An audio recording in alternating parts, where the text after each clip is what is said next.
Hello बच्चों, स्वागत है आपका अपने YouTube channel bright academy classes पे।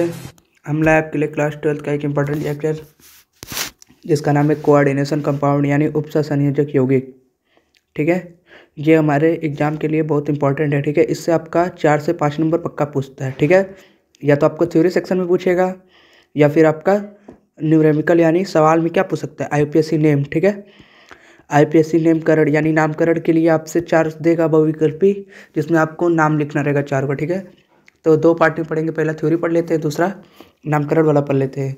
थ्योरी सेक्शन अब की बारी 2023 के लिए हटा दिया गया है, शायद थोड़ा बहुत है वो, हमको आइसोमेरिक में पढ़ना नहीं है, बस हमको थोड़ा बहुत क्या होते हैं वो केंद्रीय धातु परमाणु, फिर लिगेंड्स क्या होते हैं उनके बारे में थोड़ा बहुत देखना है। ठीक है, और किलोटीकरण वगैरह ये सब पढ़ना है। ठीक है, तो एक एक करके देखते चलते हैं। ठीक है, तो सबसे पहले हम देखेंगे कोऑर्डिनेशन कंपाउंड होता क्या है। सबसे पहले इस पोर्शन को छोड़ दीजिए, इधर देखिए, ये जो लाइन है इसको देखिए, हम जो इंपॉर्टेंट है उसको बताते चलेंगे आपके एग्जाम के लिए। कोऑर्डिनेशन कंपाउंड होता क्या है, वे यौगिक जिनमें केंद्रीय धातु परमाणु, ठीक है, जो आप बीच में रहेगा उसे केंद्रीय धातु परमाणु कहेंगे। ठीक है, अभी बता रहे एग्जाम्पल से, या आयन परमाणु हो सकता है या फिर आयन हो सकता है, अन्य आयनों या उदासीन आयनों। ठीक है, या तो आपका आयन होगा या फिर उदासीन कोई अणु होगा, उससे क्या हो उपसंयोजक बंधों द्वारा बाधित होते हैं, उसे क्या कहते हैं, उपसंयोजक यौगिक। ये आपका 2 नंबर में पूछेगा कि उपसंयोजक यौगिक किसे कहते हैं। 2 नंबर में आपका पूछ सकता है कि उपसंयोजक यौगिक किसे कहते हैं।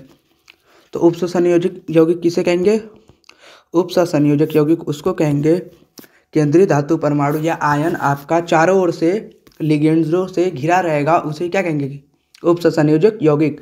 और पूछता है आपसे लिगेंड जो होते हैं वो केंद्रीय धातु परमाणु से किस बंध द्वारा बंधे रहते हैं, तो उपसंयोजक बंध द्वारा। ठीक है, तो आपका 1 नंबर यहाँ क्लियर हो गया कि कौन सा बंध है और केंद्रीय धातु परमाणु उसके चारों ओर लगे रहते हैं। ठीक है, ये आपका 2 नंबर का पूछता है।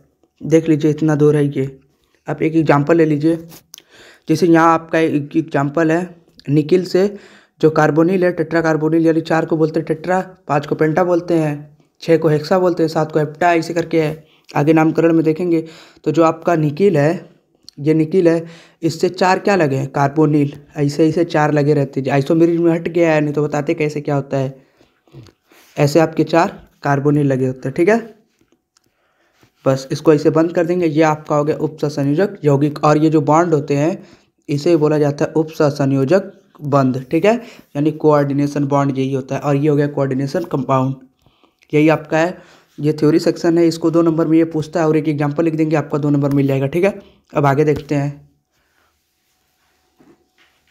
आगे आपका संकुल आयन है, संकुल आयन नहीं पूछता है। ठीक है, संकुल आयन क्या होता है देख लीजिए, उदासीन अणु या आयनों के केंद्रीय धातु परमाणु से उपसंयोजक बंध द्वारा आबादित होने के स्पीसीज यदि धन या ऋण आवेशित होते हैं उसे स्पीसीज को संकुल आयन।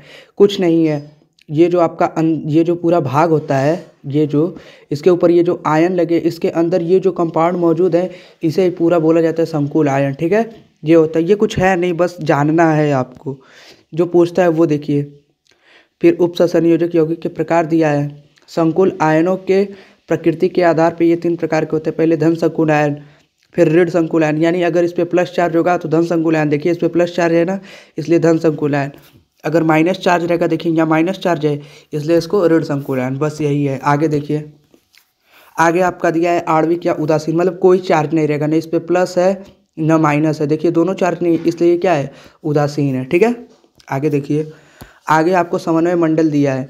समन्वय मंडल वही होता है जो ये ब्रैकेट लगाया दोनों ओर, केंद्रीय धातु परमाणु और ये जो लिगेंड्स है और ये केंद्रीय धातु परमाणु, इसको जो घेरे रहता है यही आपका क्या कहता है, समन्वय मंडल। ठीक है, फिर आगे है आपका केंद्रीय परमाणु या आयन। देखिए क्या, वही बीच वाला है। संकुल में वह धातु परमाणु आयन जिसके चारों ओर निश्चित संख्या में निश्चित आयन में उदासीन अणु जुड़े होते केंद्रीय परमाणु या आयन कहते हैं। इसे लुईस अम्ल भी कहते हैं। ये एक इम्पॉर्टेंट है, लुईस अम्ल भी कहते हैं, क्योंकि उपसंयोजक आबंध बनाने में यह लिगेंड से एकाकी इलेक्ट्रॉन युग्म ग्रहण करते हैं। ठीक है, एकाकी इलेक्ट्रॉन युग्म एक जोड़ा ग्रहण करेंगे उससे, और क्या बनाएंगे, एक कोऑर्डिनेशन कंपाउंड बनाएंगे। तो यहाँ समन्वय मंडल पहचान लिए, केंद्रीय धातु परमाणु क्या होता है, फिर लिगेंड क्या होता है, इसको देख लीजिए। ठीक है, तो लिगेंड किसे बोलेंगे, द्वितीयक संयोजकता द्वारा केंद्रीय धातु परमाणु या आयन के चारों ओर आंतरिक क्षेत्र में समन्वित उदासीन, देखिए उदासीन अणु जैसे आपका अमोनिया हो गया, पानी हो गया आदि, अथवा या परमाणु आयन या लिगेंड कहलाते हैं। ठीक है, इसके चारों जो NH3 लगा है, जैसे ये कॉपर है आपका, इसके चारों ओर ऐसे NH3 लगा रहेगा। ठीक है, ऐसे आपका NH3 लगा रहेगा। देखिए यही जो NH3 है इसे ही क्या कहते हैं, लिगेंड कहते हैं, और ये आपका केंद्रीय धातु परमाणु है, यही इसकी संरचना है। ठीक है, आगे आपका लिगेंड का प्रकार दिया है।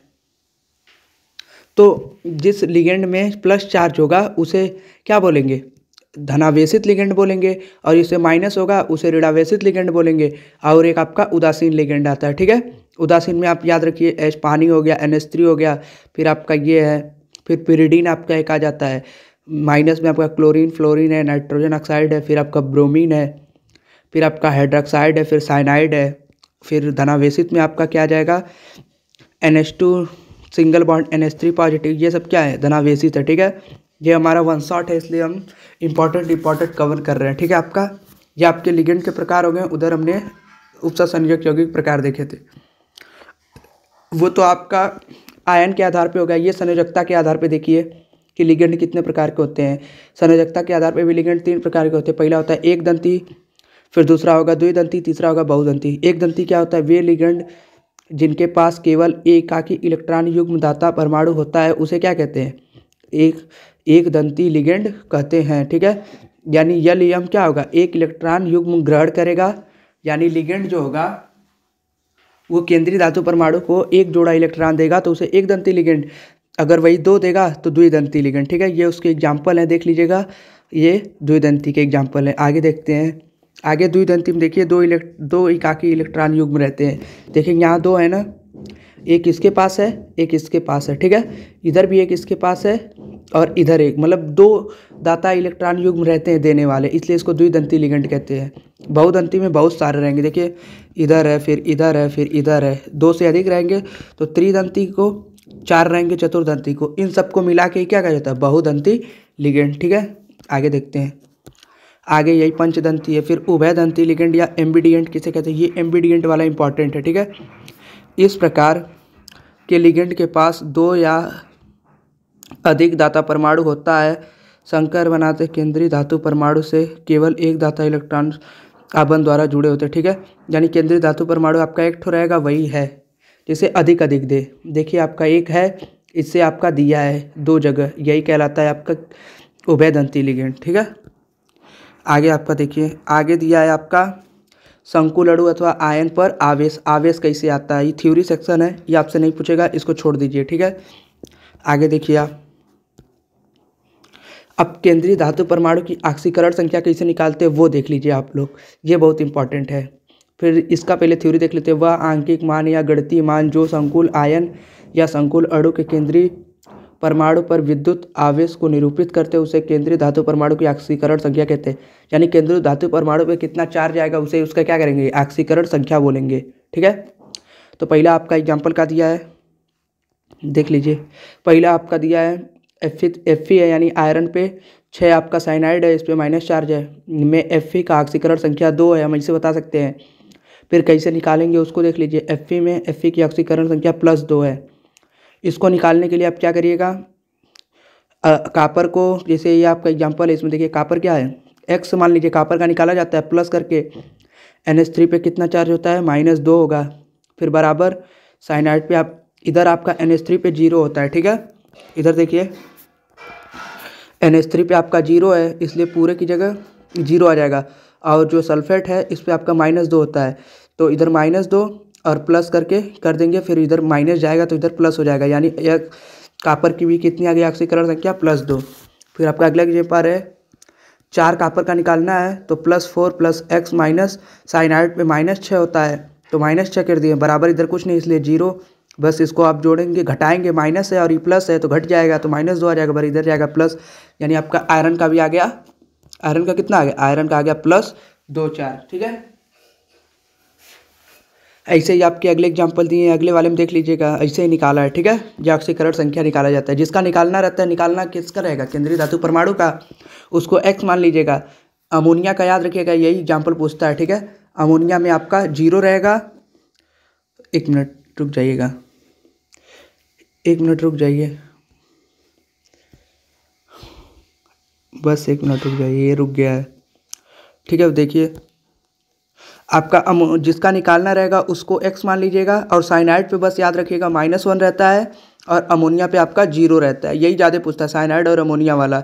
साइनाइड पे आपका -1 और अमोनिया पे 0 रख के निकाल दीजिएगा। ठीक है, आगे देखिए, आगे आपका दिया है उप संयोजन या समन्वय संख्या क्या होता है, कोऑर्डिनेशन नंबर कैसे निकाला जाता है वो देख लीजिए। लिखा है एक संकुल में धातु आयन की उप संयोजक संख्या यानी कोऑर्डिनेशन नंबर उसे आवधित लिगेंडों के उन दाता परमाणुओं की संख्या के बराबर होती है जो सीधे धातु आयन से जुड़े होते हैं। ठीक है, अतः संकुल यौगिक केंद्रीय धातु परमाणु के द्वारा लिगेंडों के साथ बनाए उप संयोजक आवधिक संख्या उप संयोजक यौगिक का समय। जैसे केंद्रीय धातु परमाणु मान लीजिए आपका मेटल है, इससे लिगेंड जितने लिगेंड जुड़े रहेंगे। ठीक है, मान लीजिए आपके यहाँ 4 लिगेंड जुड़े हैं, अगर 4 लिगेंड जुड़े हैं तो इसकी समन्वय संख्या क्या होगी, 4 होगी। ठीक है, अगर यहीं आपका धातु परमाणु यानी मेटल आपका कितना है, 1 है, और इससे अगर 2 लिगेंड जुड़े हैं तो इसकी समन्वय संख्या 2 होगी। ठीक है, जितने लिगेंड जुड़े रहेंगे उसकी समन्वय संख्या वही कहलाती है। देखिए केस फर्स्ट है, यदि संकुल यौगिक में केवल एक दंती लिगेंड उपस्थित हो तब केंद्रीय धातु एक दंती लिगेंडों की संख्या, एक दंती लिगेंडों की संख्या जो रहेगी वही उसकी क्या कहलाएगी, धातु की समन्वय संख्या। बहुदंती में बहुदंती लिगेंडों धातु की समन्वय संख्या निकालने के लिए लिगेंड की कितनी दंतुकता क्या है, एक दंती एक द्विदंती, और लिगेंड की संख्या। जैसे द्विदंती जुड़ा है तो यहाँ 2 रख देंगे और गुणे करके कितने लिगेंड जुड़े हैं, मान लीजिए 3 जुड़े हैं तो 6 आ जाएगा, यानी लिगेंड की संख्या कितनी आ जाएगी, 6। यही इसका क्या होगा, समन्वय संख्या। ये हो गया आपका। फिर आगे देखिए, आगे एग्जाम्पल कुछ दिए हैं। देखिए यहाँ PT है OH2Cl2, तो इसमें तुमको समन्वय संख्या निकालनी है तो EN की संख्या निकाल देंगे, इंटू दंतुकता कर देंगे। जो PTON-OH2 है या इसकी दंतुकता 2 होती है तो 2 कर देंगे, फिर गुणे दंतुकता इसकी 2 है और संख्या कितनी है, यहाँ पे 2 लिखा है देखिए, और 2 कर देंगे प्लस, और जो Cl होता है Cl 2 है इसलिए यहाँ +2 कर देंगे, 2 दूना 4, 2 इसकी आ गई PT की ये समन्वय संख्या यहाँ रहेगा। ठीक है, समन्वय संख्या कितनी आ गई, 6 आ गई समन्वय संख्या, और ऑक्सीकरण संख्या 2 होती है। ठीक है, देख लीजिए आप। देखिए अब हो गया आपका ये। तो हमने क्या बताया, इसमें आपका इसका ऑक्सीडेशन नंबर कितना हो गया, इसका PT का 1 मिनट रुक जाइए, ऑक्सीडेशन नंबर 2 होगा, ये आप ऑक्सीकरण संख्या से निकाल लीजिएगा। यहाँ हमको किसका निकालना है, समन्वय संख्या निकालनी है, किसकी, PT की। तो जिसकी निकालनी है उसको रहने दीजिए। फिर यहाँ क्या है, OH है, और इस पूरे की दंतुकता कितनी होती है, 2। दंतुकता की जगह 2 रख देंगे और संख्या कितनी है, 2, तो 2 गुणे 2 कर देंगे, अब प्लस Cl की 2, बस 6 आ गया इसकी समन्वय संख्या, ऑक्सीडेशन नंबर 2। ठीक है, अब आपका सबसे इंपॉर्टेंट जो आपको पढ़ना है वो आपका आ गया उपसंयोजक यौगिक का नामकरण। आपको नामकरण करना सीखना है। ठीक है, तो इसको हम अपने नेक्स्ट पार्ट में देखेंगे। ये हमारा पार्ट 1 रहेगा, इसमें हमने थ्योरी पोर्शन को देख लिया। ठीक है, अब हम नामकरण देखेंगे पार्ट 2 में। ठीक है, तब तक हमारे चैनल को लाइक करिए, सब्सक्राइब करिए।